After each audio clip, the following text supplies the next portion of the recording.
Welcome to a reflection on recognizing the abundance of the heart, part 1. We're going to focus on Matthew chapter 12, verse 34. So before we begin, let's take a moment to become present. So breathe in and breathe out. Feel your feet on the ground. If you have on shoes, maybe take them off. Feel your feet on the ground. And settle now into the wholeness of your body.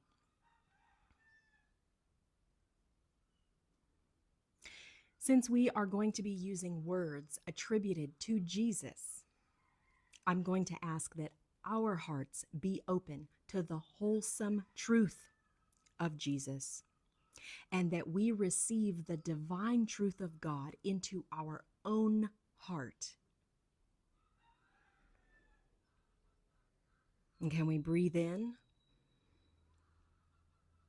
and out? Amen. Matthew 12, 34 through 37. 34. You brood of vipers, how can you speak good things when you are evil? For out of the abundance of the heart, the mouth speaks. 35. The good person brings good things out of a good treasure, and the evil person brings evil things out of an evil treasure. 36. I tell you, on the day of judgment, you will have to give account for every careless word you utter. 37. For by your words you will be justified, and by your words you will be condemned. Whew. All right.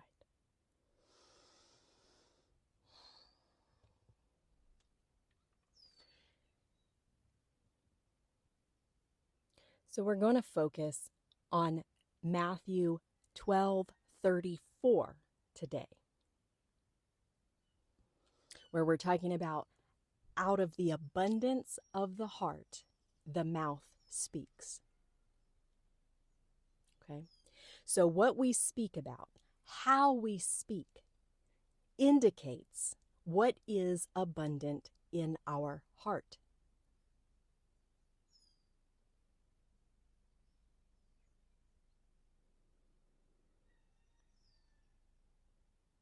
And so we could think about that. What are we speaking about regularly? How are we speaking about anything regularly?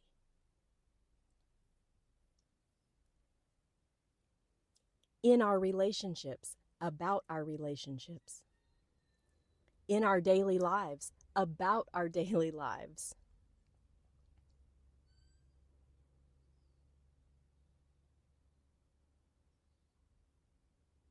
All right. So I want to give a little story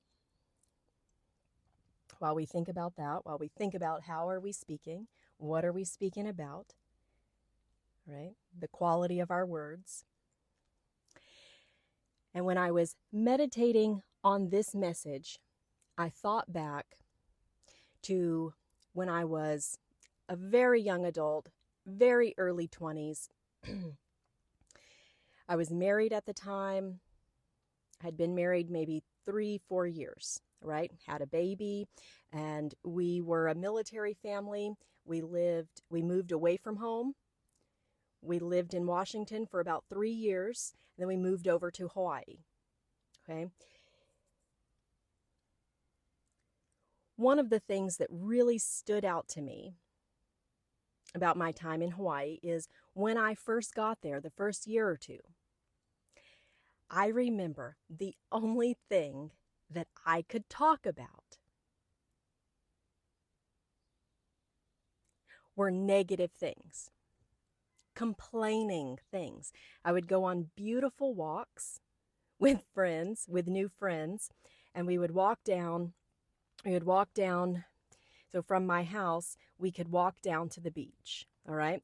And so I would meet a friend and we would go down to the beach and we would walk on the walking trail. Beautiful place. Oh my, I mean, truly blessed. Truly blessed. Wow. And the main thing that I remember from those beautiful walks, those blessed walks, was that the only thing that I could manage to talk about were negative things, adverse things, complaining things. Okay?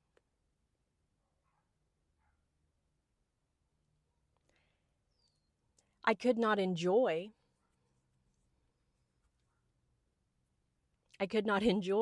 this beautiful beach in my body, in my spirit. No. In my heart. Just negative things about my relationship, about myself. Everything was colored with adversity, with a complaint. And those things were not untrue for me. But neither was the beach, the beautiful beach, untrue, right? But I could not receive the beauty. I could not receive the beauty.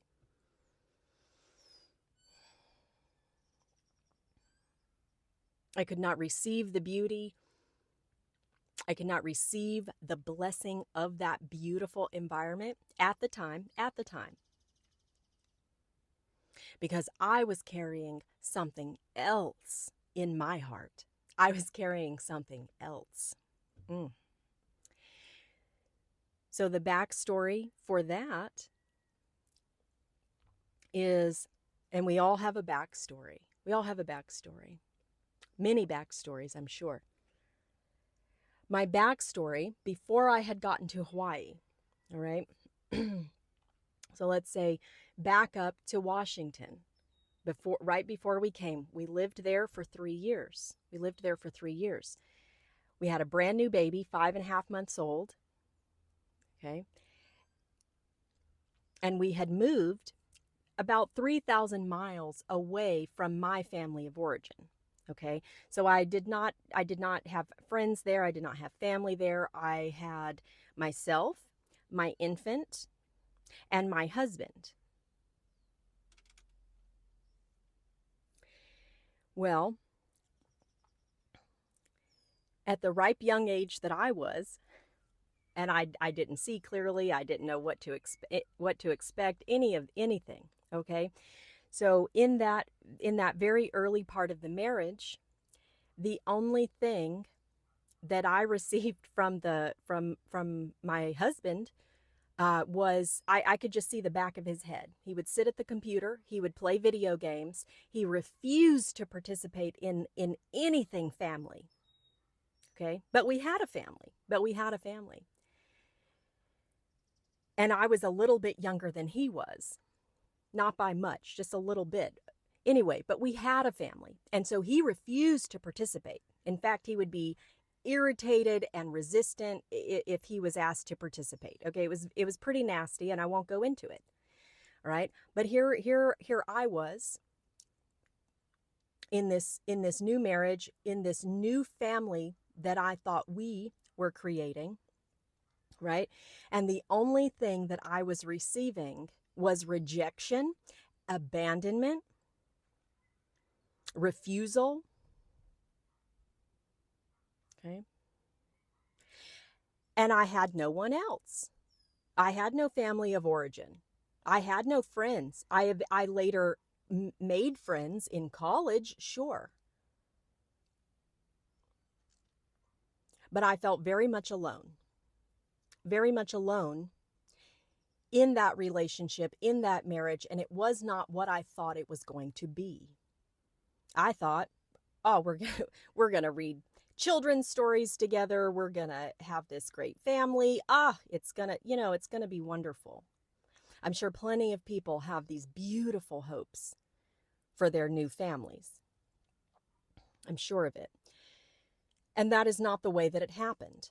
Okay, so I remember I had huge spiral bound notebooks with the small lines. And I would fill these notebooks with all the pain and the tragedy and the sorrow and the confusion that was generating and just spilling over from inside of me. Just filled the notebooks. I mean, huge spiral bound, fine lined notebooks, and I'm pouring out all of these feelings that I don't understand. And I don't know how to do anything about it. Okay? So before I came to Hawaii, that's where I was. That's where I was emotionally, familially, and within myself.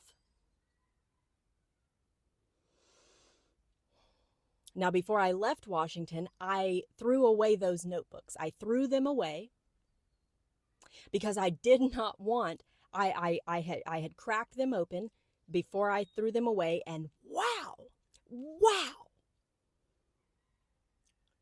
the pain was so intense. It practically radiated off the pages. Ah, and I still didn't know what to do with myself about it at that time. So I discarded those notebooks. I did not want to carry them with me. Did not want to bring them with me.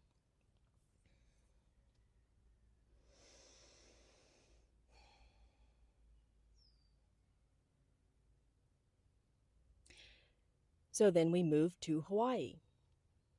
And look, when we moved to Hawaii, I'm not thinking of the specific pains from Washington. I'm not thinking about that. I'm thinking, all right, well, we've got to settle into a new place to live. We've got to, see where there might be a preschool, what kind of things do I need to get settled for myself, for my child, for our family. I have to orient myself to an entirely new life, right? So all of those pains, right? They were not addressed. I did not address them. I moved forward, but they were still rotting underneath. Yikes. Ugh. Okay, so when I think about out of the abundance of the heart, the mouth speaks. I think about this time in Hawaii when I first moved there, very early 20s, and the only thing that I could talk about were negative things, complaining things. I had separated myself from the source of it. And at that time, I certainly did not know how to go into myself to pull out what I was feeling and why, and how to satiate the needs within my own soul. I didn't have any of that wisdom yet. None of it. All right. So it just festered. It was covered up by, well, we got to get on with life, right? It was covered up, but it was festering. It was rotting. All right. And so what I can look at is, my heart in Hawaii, my heart was abundant in pain. My heart was abundant in abandonment. My heart was abundant in confusion. My heart was largely abundant in deep grief.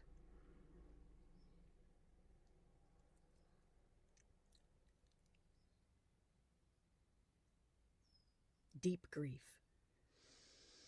And so, out of the abundance of that heart, what I spoke was a complaint here and a complaint there, and this was negative, and this was not satisfactory, and that, and on and on and on. Who knows what all complaints I filled those hours in with? Okay. It does shift. It does shift. All right. For me, anyway, it does. It did. But let's leave that story as an intro. All I could speak about were complaints.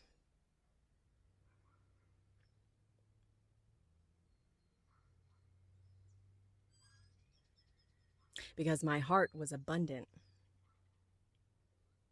with pain, with grief, with confusion, and with many other things. All right. So I wonder if you maybe had a period or are in a period right now where you notice the content of your words. What do you speak about? How do you speak about those things? And what might be underneath?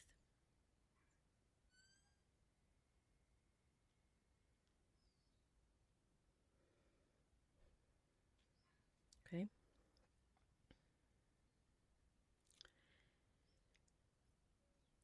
So let's talk about whatever is abundant. So here's why. Why does this matter? Why does it matter what our heart is abundant in? What does it matter what we speak about? Right? Whatever is abundant in our heart colors and shades anything we experience. So how we experience anything is colored by what is abundant in our heart. What is abundant in our heart? And that's going to color how we think about anything, how we feel about anything, how we value anything, and what we value. It's going to color how we behave or how we act in our daily lives, in our relationships with ourselves. Okay, so whatever is abundant in our heart is going to color anything, everything that we experience, right? So let's talk about if we are abundant, if our heart is abundant with hatred, or if our heart is abundant with generous warmth, with love. I'm saying generous warmth, I mean the love of the divine.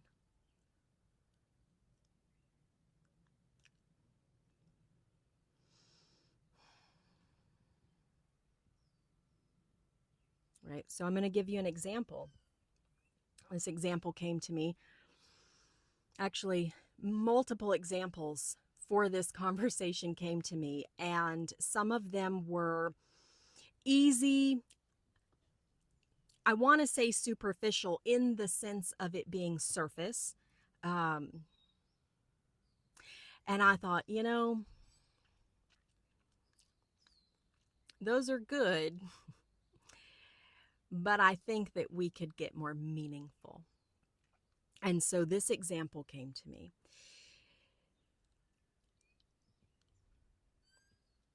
I have a younger sister and I have a mother. I usually refer to her as my ex-mother or so-called mother, and that's fine. It wasn't always that way, but it is now. So I once heard my mother say regarding my younger sister, she said, this was regarding my sister's partner. All right. They have a child together. They live together. All right. So I heard my mother say,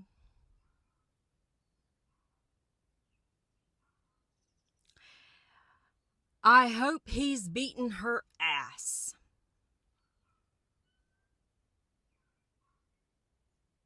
I hope he's beating her ass. Meaning that my mother said regarding my younger sister that she hoped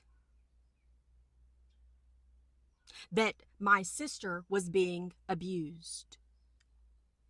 Ooh, disgusting, right? Ew. Ugh. Okay.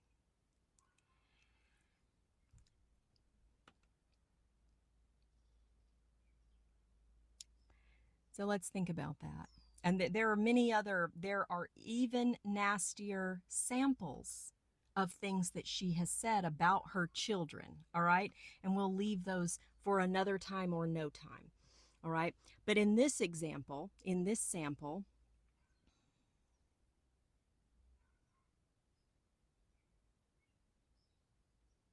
what must you carry in your heart to hope that your own child is being violated, abused, physically harmed? What must your heart be abundant in for you to speak those words?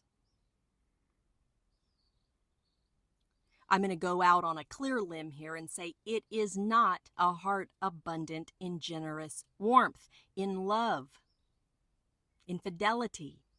No, that is a heart abundant in hatred.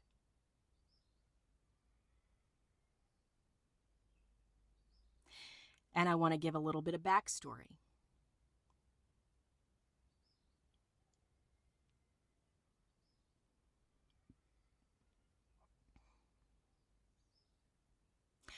My mother experienced childhood abuse in every possible way that could come,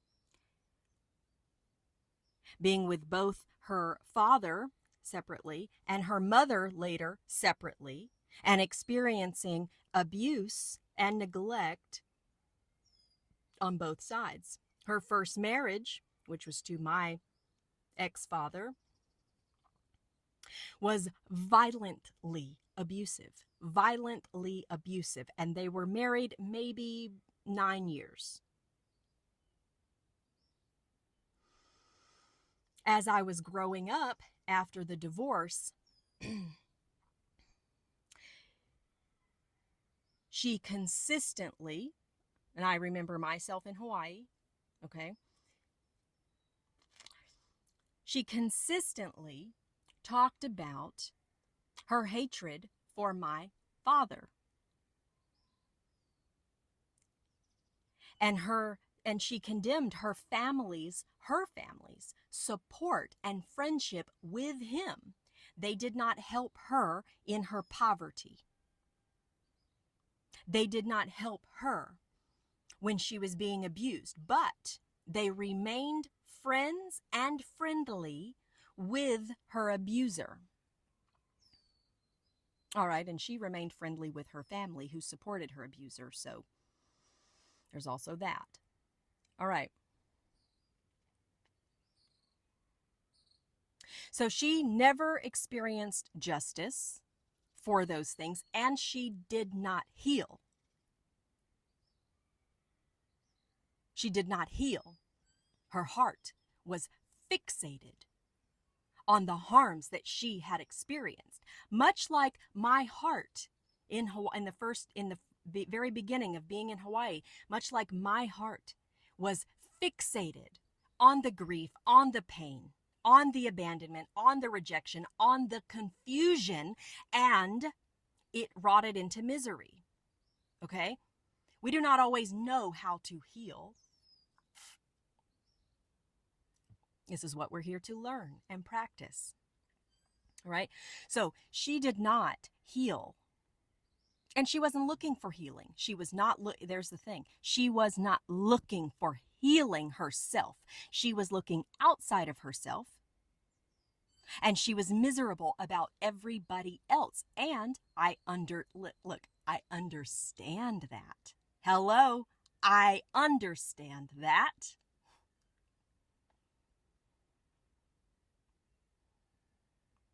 I also understand that we are here to grow. Grow. Yeah.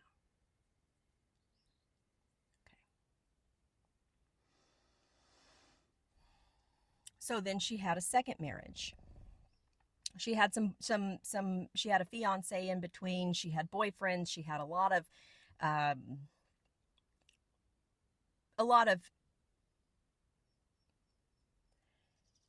don't want to say intimate partners because that's not genuine intimacy, but a lot of actual partners, all right? Trying to find a good guy, all right? And they were not good guys, okay? But there was a lot of promiscuity, and I understand. I get it. You don't know what to look for. How could you?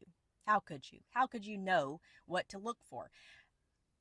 I know. I get it. All right? So then she had a second marriage. Right? They had a child together. This is my younger sister. There was also a child in between me and my sister, okay, and that was not with a marriage, and that's okay. But she had a second marriage. She had a child. That child was my younger sister, okay? According to my mother, that marriage was not going well at all. Okay? According to her, she thought infidelity. She was kind of left, by herself. She saw inappropriate behavior, whatever the case may be, okay? Her experience of that marriage was not good for her.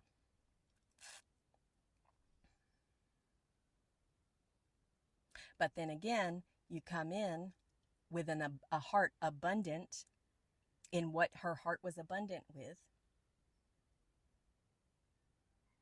And that's going to color everything you experience. All right. So she's in her second marriage. She has a child. The marriage is it's not happy. It starts out as happy. It's not happy. She still lives in a mobile home and she doesn't like that. And how come he can't buy her a house? And I'm not saying that he was a clean star. That's a whole, no, he was not a clean star. No, but we're not focused on him right now. We're focused on this. Right. So she was still fixated on misery. When my sister came along as a baby, well, her father loved her. Oh my goodness, there was not a pizza or an apple pie that he would not get that child. He would carry her around on his hip before she could hold up her head. That was his buddy. Woo! He just loved his baby.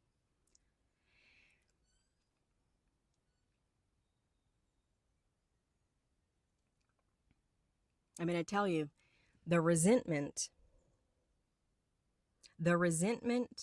that crawled up and took hold in my mother was thick, like penitentiary thick. Did I say that right? Penitentiary, blah, blah, blah, blah, blah, blah. All right, we'll leave that alone. Penitentiary thick. You're not getting out. Resentment caked in, baked in.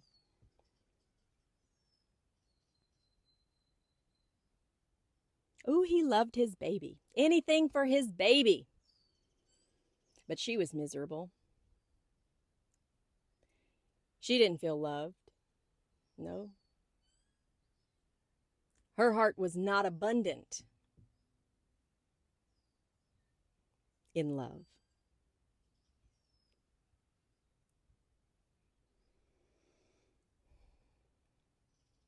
And I want to put a side note in right here. It is not a fault to her that her heart was not abundant in love. Her heart was abundant in the experiences that she had experienced. All right? That's fair. That's all right. You don't have to have a heart abundant in love if it is just not. But we do need to take our experiences and the qualities within our heart, we need to take them seriously, and we must heal. That's our job. That's our responsibility. Never can we control what other people do. Without being outside the bounds of the divine, right? Because we are not here to stomp on anyone else's sovereign will. Okay, so we do not control what other people do. That is for them to control.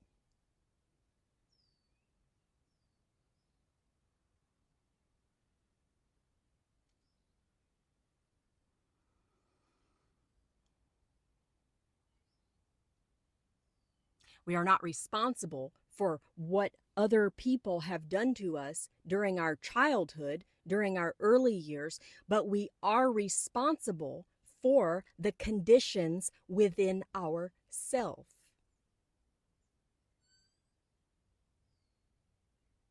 She did not take up the mantle of that responsibility. Okay? So she was fixated in an abundance of misery and resentment.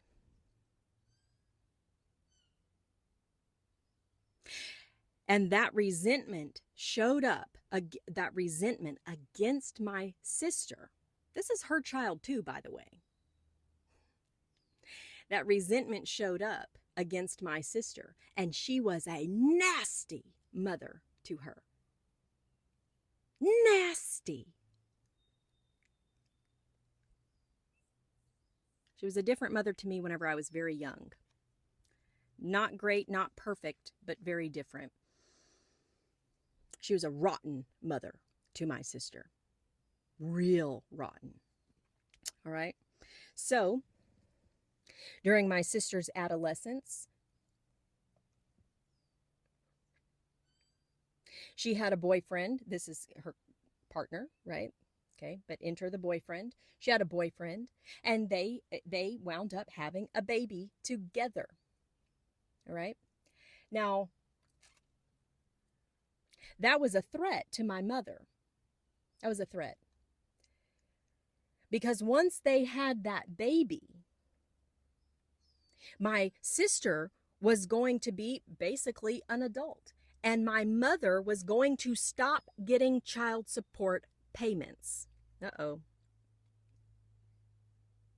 Was going to stop getting child support payments because my sister was having a baby with a boy. So, and that did happen.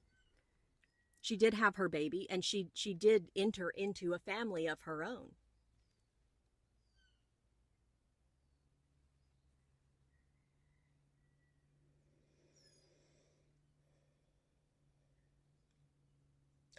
And she tried a couple of different ways to keep her there, to keep my sister, so that she could keep getting her child support. All right. So there's money and fear, insecurity, instability, financial hardship involved. All right. And a heart abundant in fear, in financial fear. Yikes. Yikes. So that's in the early days. Okay. But so then fast forward several years, and there is when my mother said to me,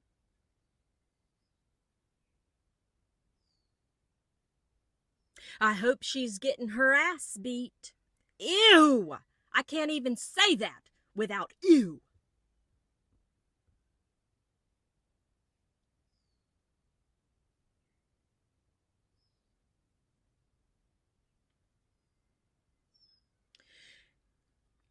Whatever is abundant in our heart, it colors and it shades anything we experience. My sister having a boyfriend, my sister having a baby, my mother's perception, her thoughts about, her feelings about those things, how she valued or did not those things, what she chose to value in those situations, and how she behaved about it and to my sister. The abundance of her heart colored her experiences of the entire situation. And out of the rotten abundance of her heart, her mouth spoke.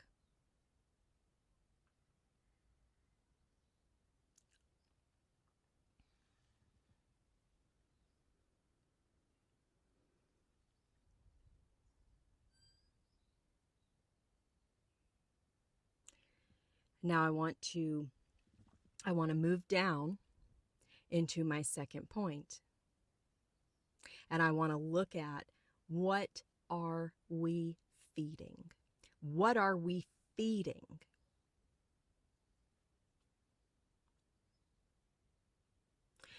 So the qualities that we assign to our experiences from whatever is abundant in our heart, okay, they enter a feedback loop, all right, into and out from whatever is abundant in the heart. Okay, there's a feedback loop. So the question is, what are we feeding within our heart?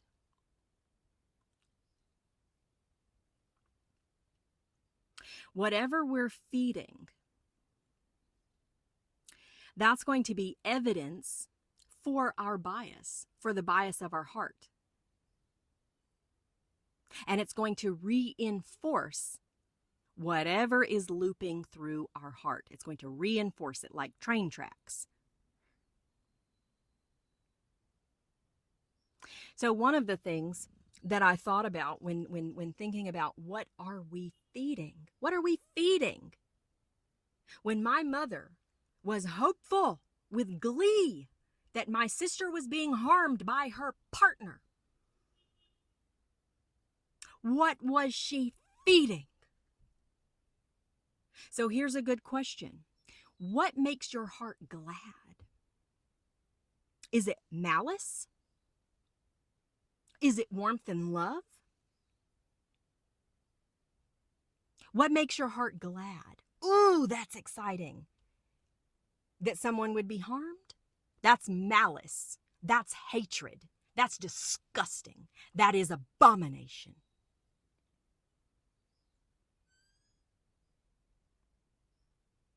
What if what makes your heart glad is to see your child prospering, doing well, feeling secure, feeling safe, feeling on their feet in life? What makes your heart glad? What are we feeding? What are we feeding? Because whatever makes our heart feel glad, whatever the quality of that is what we are feeding. So I want to talk about ancestral entities. These are demonic entities that run through the ancestral line. And so in the example with my mother and my sister, and even with myself in my marriage, the ancestral demonic entity is relevant.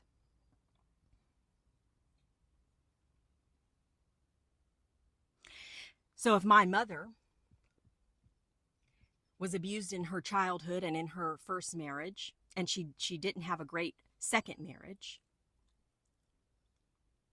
and say she has this ancestral entity on her life, and it has been encouraging the people around her to withhold love, to withdraw love, right? So then she's in those relationships where they're withdrawing love, they're withholding support during her most times of need. And when we have these ancestral entities on us, these demonic entities on us, on our life, we may be so bound that we cannot see that we are in a loop of hatred, enchained with the devil, in a demonic loop. We may think, oh, our family is our family, we'll stay nearby. But we may not see that they are eating us from the inside out, that they are poisoning us with every interaction. And they keep it going with a facade of, oh yeah, whatever the facades may be. All right, I mucho.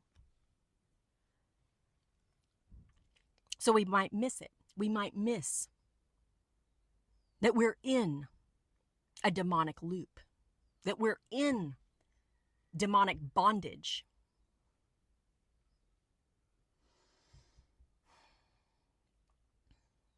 But these ancestral demonic entities They follow, right? And so they did not originate with my mother. Oh, no, no, no. Absolutely not. But in her life, she was subjected to this entity, many entities, but I'm going to focus on this one. And she couldn't see the way out for herself. She couldn't feel anything better. She started out with a good heart, by the way. By the way, it's a real loss. It's a real loss. But she had her mother and she had her father, okay? And their behaviors toward her harmed her. Then she married my father, and those behaviors, terrible, okay? Terrible. And then she's not healing, she's not separating herself from the family of origin, from the ancestral entity. I want to say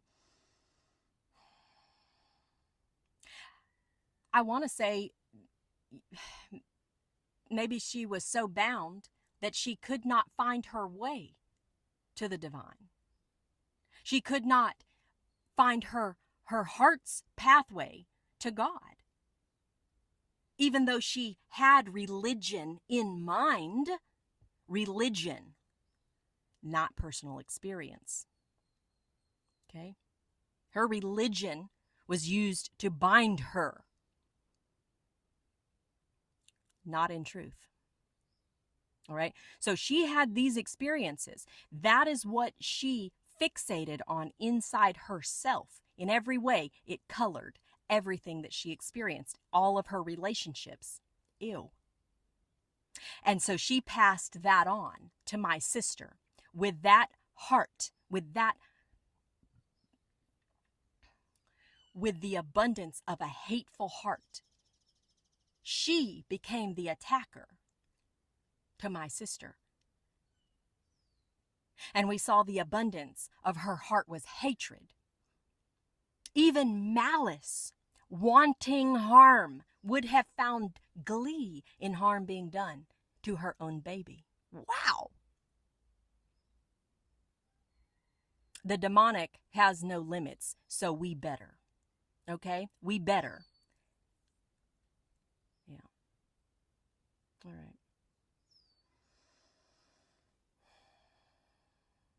So what are we feeding? What are we speaking about? How are we speaking about anything? Whatever is abundant in our heart, it colors, it shades, it illuminates anything, everything we experience. How we experience anything. We got the sunglasses from the abundance of the heart. Right on the mouth, right on the eyes. Whatever's going on in the heart, that's going to project outward to anything. So how do we feel about anything? What are we thinking? What are the quality of our thoughts? Not just the ones that we directly notice. What is the quality of that peripheral consciousness, that record that keeps looping?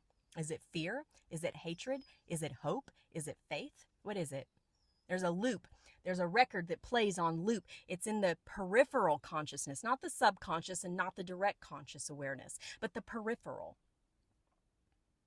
There's a peripheral awareness, and it has an ongoing commentary. What is the quality of that record? What is the abundance of that record?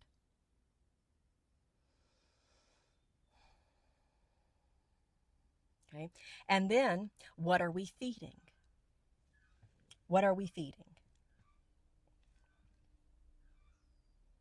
So, what makes our heart glad? Is it maliciousness? Is it abomination? Is it goodness? Is it wholesomeness? Is it generous warmth? Whatever it is that makes our heart glad, we really need to assess the quality of whatever we're feeling good about. So in my mother's case, we're going to say that her heart felt glad at the prospect of her own child being harmed in her romantic relationship. So what is she feeding? What is she feeding? The ancestral entity that aims to ruin, poison, and block love in this generational line, in this ancestral line. That's what she's feeding. That's what she's strengthening, not only within herself, but also against her child, also within her family line, also from the family to the community, to the town, to the state, to the country, the micro to the macro. This is very important because it's not just well, that's just one woman. That's just one person. That's the whole country.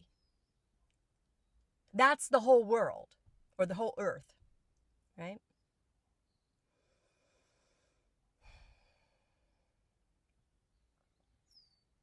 What are we feeding? What are we reinforcing? What is abundant in your heart? What makes your heart glad? Evaluate what makes your heart glad. Do not just take that at, entertainment value. Whoop, this makes me feel good.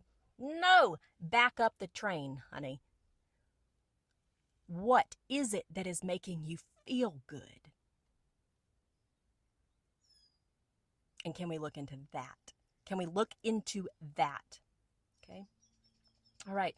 So I want to move into the third point. All right. This is the final point. This has been quite longer than I'm actually in a car recording this right now, and I have sweat everywhere. Pools of it.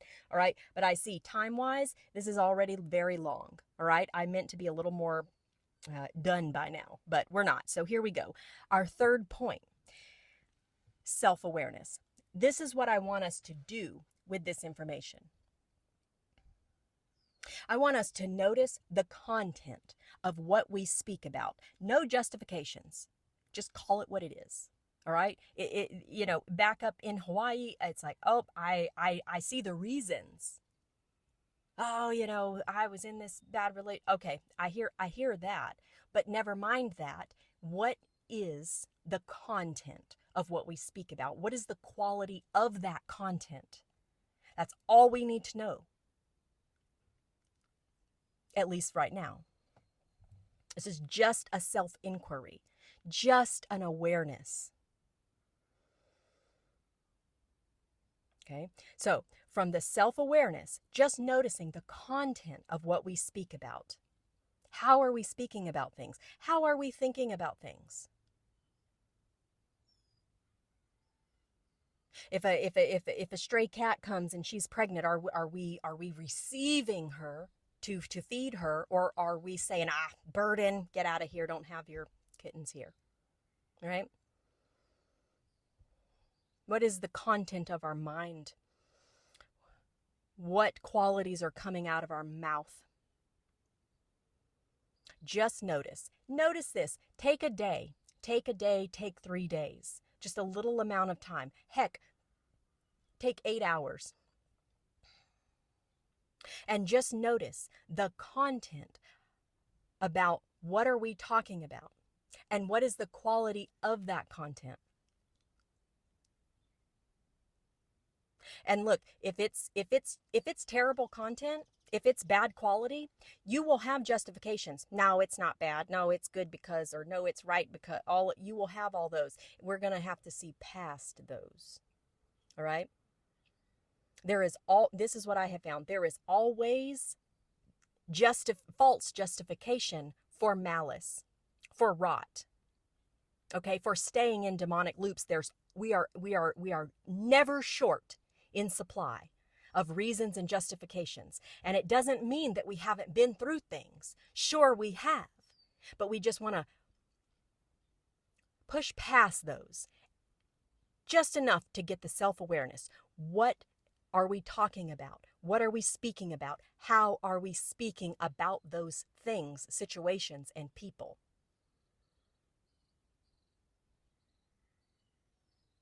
Most often, all right? Most often, and surprisingly, Okay, so sometimes it's the constant content of our mouth, and other times, say we've been under a facade or a mask within ourselves. Okay, this is very common. And say we say something surprising, and it indicates that something else is there. All right, so noticing the content of what we are speaking about and how we are speaking about anything. That would be the self-awareness. Once we have that, a day, 3 days, whatever the case may be, however long we want to monitor to become aware of what is the content, all right? Then comes self-inquiry, right? This requires a little bit more meditation, maybe a bit more prayer. After we notice the content, what might be inside the heart? What might be underlying and feeding what we speak on and how we speak?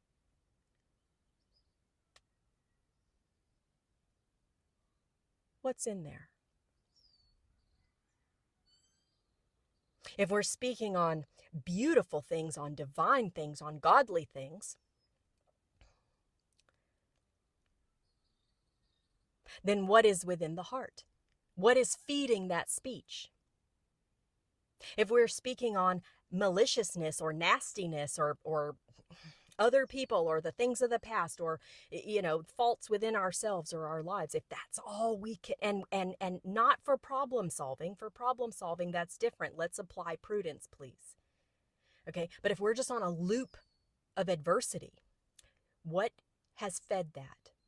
What is feeding that? What might be inside the heart? All right. So self-awareness, what are we speaking about? Self-inquiry, what might be underlying what we're speaking about, what we're fixated on in our speech. All right, what are we fixated on in our heart? So those would be the takeaways. Those would be the takeaways there. Now I want to give the conclusion. Here. I started out, all right, talking about a time I remembered in Hawaii when I was in my very early, baby 20s. And I moved to Hawaii, and I remember going on these beautiful nature walks by the beach, along the parallel to the beach. And the only thing that I could talk about, the only thing that could come from my heart at that time was complaint, was adversity. Yeah, an adversary. That's right. Yep. Misery, abandonment, bitterness. What's wrong with me? Now, if we're feeding an ancestral entity, a demonic entity, that is exactly their food. That is exactly their food. This is not one of my points, but this is important. That is their food. I was right in the right place for demonic entities to be feeding off of me, because there I was walking and talking and just miserable. I was permeating toxicity.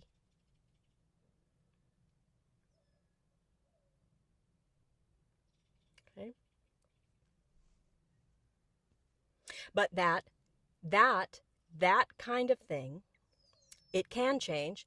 And I'll tell you, when I was looking at this message, thinking on this message, meditating on this message, one contrasting example came to me, and it was, my goodness, fast forward from the time in Hawaii, the earliest years. I was there for a good number of years, so this was just in the very early part, but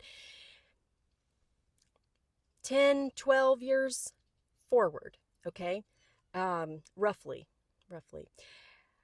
I can think back to when I was living in Nevada. So this is fast forward many years. I was in the same marriage, and it was worse than ever. The infidelity was basically a clown show, Oh my God, Anyway, the lack of engagement in family was, just the norm at the time. See, the marriage was in fact dissolving. We were going through a divorce. So it's the same marriage. Fast forward 10, 12, we were married for 15 years. Okay. But I'm counting from Hawaii. So it was the same marriage and it was worse than ever. But a change had occurred within me. Over those years, a change had occurred within me. I focused on different things. I came to be able to focus on different things. I came to grow within myself in a lot of ways, in a lot of painstaking and painful and agonizing ways. None of it was, I don't know, the little meme, the spiritual memes. Oh, unraveling generational blah blah. It's not that cute. It's very confusing and hurtful, by the way. Anyway, but that's what I had focused on. I had focused on unraveling my bullshit. And I had gotten to a place, so now I can think about, all right, what was the content of what I was focused on in Nevada? What was the content of what I talked about in Nevada? Same marriage, worse than ever, getting a divorce. Okay, that's a good start. It's a good start.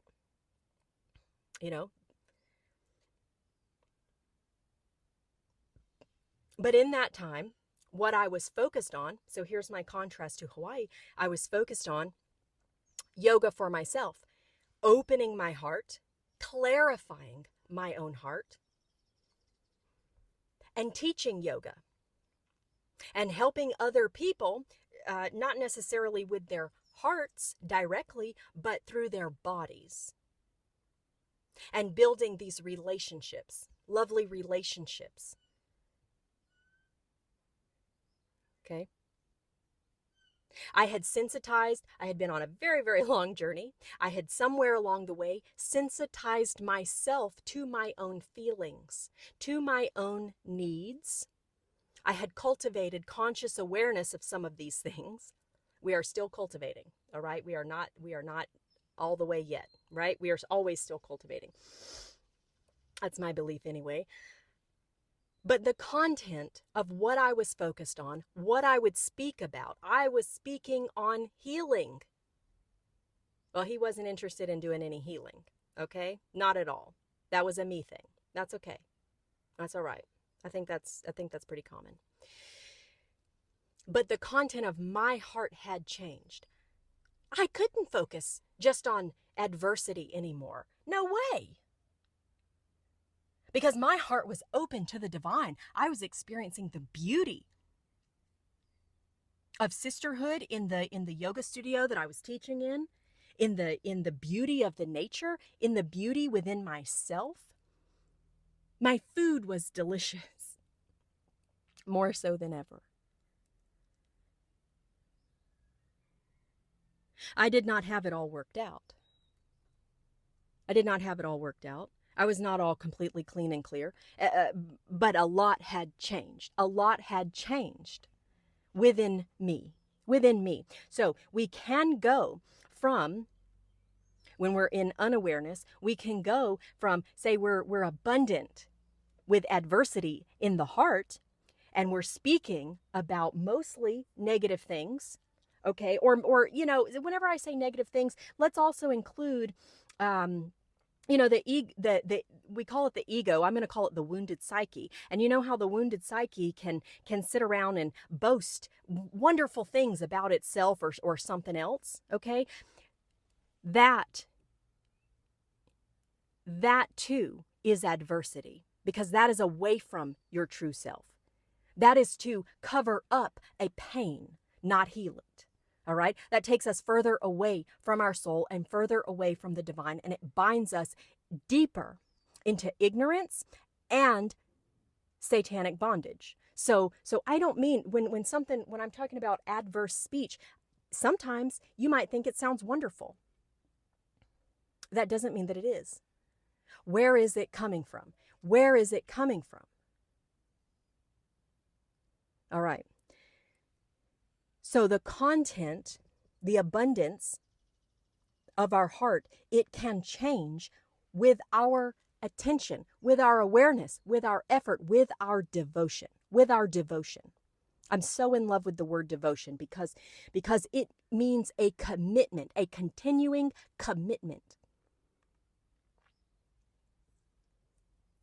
So our devotion to our own heart, to our own soul, to the divine, to everything in God, our devotion. And with our devotion, we can grow, we can heal, and we can become new. Even when the situations do not change, even when the situations try to harm us or do harm us, even when the situations try to take away our life or our children's. When we are in devotion with the divine, we are protected, we are upheld. And we cannot control or change what other people do or say or how they think or what their bondage is. That is theirs. That is theirs. Anyone's bondage is theirs. Your bondage, my bondage, our own bondage is our own. It is our responsibility. So someone else from childhood, from adulthood, from whatever, they may impact us. They may do things against us or withhold. And that will cause an impact within us. But how we process that impact, or whether we process it at all, whether we process it through a demonic filter or the divine filter, what do we let settle inside of our heart? What is coming out of our mouth? All right. So that's enough. That's enough. I think we've made the point. All right? What we speak about and how we speak, it indicates what is abundant in our heart. Whatever is abundant in our heart, it colors and it shades anything that we experience. What are we feeding? What are we feeding and what are we reinforcing? Is it bondage at the heart or is it freedom at the heart? And then we have self-awareness, noticing the content of what we speak about. Self-inquiry, what might be inside the heart, underlying and feeding what we are speaking about, how we are speaking about it. All right. And then lastly, we can change within ourselves. And that loop of misery from Hawaii, or whatever that may be for you, does not necessarily have to be the same loop that we're in Nevada. We may be in a loop of divinity by then. All right. That does not mean that other people outside of us are necessarily glad for us.